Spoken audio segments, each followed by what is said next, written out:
So I'm going to show you 3 background hacks that are going to completely change the way you shoot. First, how this collapsible backdrop can give you unlimited studio looks without having to buy anything extra.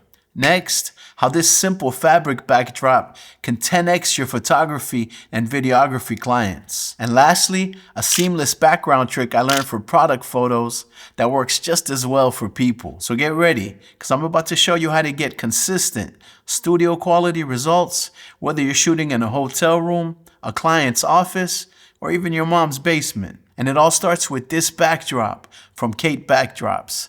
Let me show you. See, the traditional use of backdrops like this are usually limited to close-up shots with a 50mm lens or tighter. If you go wider, you start to see the edges of the backdrop, which usually isn't what you want. To avoid this limitation, you have to build out a full studio, which can get expensive, or rely on things like green screens and background replacement to put yourself in a virtual studio. But that almost always looks unnatural, especially around the edges of the subject. But if you use a backdrop like this or this, you end up with photos like this and videos like this, which means you can turn any space into a professional studio with minimal cost and setup time. And if you're like me and you like to travel a lot, but want to keep your studio consistent regardless of where you're shooting from, then this trick is a lifesaver.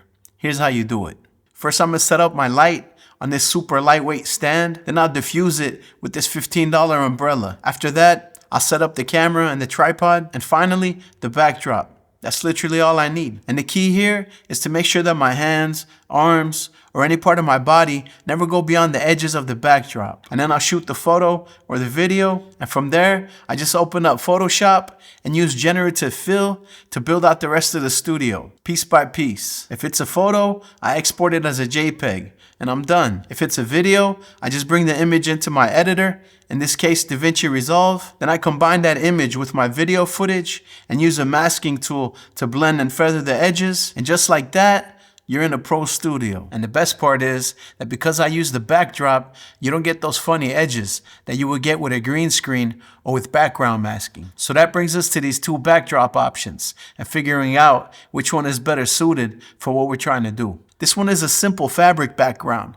It's lightweight, easy to travel with, and very affordable. You can easily attach it to any wall using Velcro or tape, so you don't even need a stand to use it. But the downside is that you're gonna have to iron it every time you unpack it to get rid of creases and wrinkles. And that's why I prefer this one. It's easy to set up, easy to take down, and extremely travel friendly. Both of these come in different sizes and colors, and they're available at Kate Backdrop, which I'll link to in the description. But whichever of these 2 backdrops you choose, the rest of the process is pretty much the same. Now the next trick I'm going to show you is also pretty awesome. Back in the day, I learned a product photography hack for getting perfectly seamless backgrounds. Let's say you're shooting a catalog of 100 products and you need each photo to stay consistent. All you do is take a piece of poster board and set it up against the wall, making sure the bottom is curved like this. Then you just set up your lights and camera and get clean shots like these. And thanks to the folks over at Kate Backdrops, they've taken that same concept and made it work for people too. It's called the seamless paper backdrop, and it comes in all types of size and color options. And the end result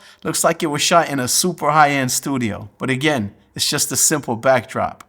But we could keep that between us. And my favorite part about everything I just showed you is not only that it's extremely affordable, but it's also portable. And you could easily set any of this up in any hotel room, coffee shop, or client location. And you could use it for headshots, interviews, podcasts, or YouTube videos like this. And this will allow you to offer on-site services to your clients so that you can go to them instead of them having to come to you. And that means added value for them and a bigger client base for you, especially if you're just starting out and are too embarrassed to bring clients to your mom's basement. What did you just say, boy?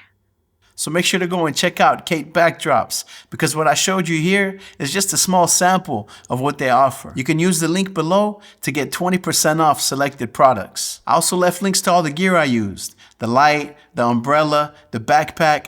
Everything is below. And if you got any value out of this video, make sure to smash the like button and subscribe for future reviews and tutorials. Shout out to Kate Backdrops for sponsoring this video. And if you're curious about which camera I use or what other interesting pieces of gear I keep in my camera bag, then watch this video next. I appreciate you watching to the end, and I'll see you in the next one. It's Full Line Creative signing out. Peace.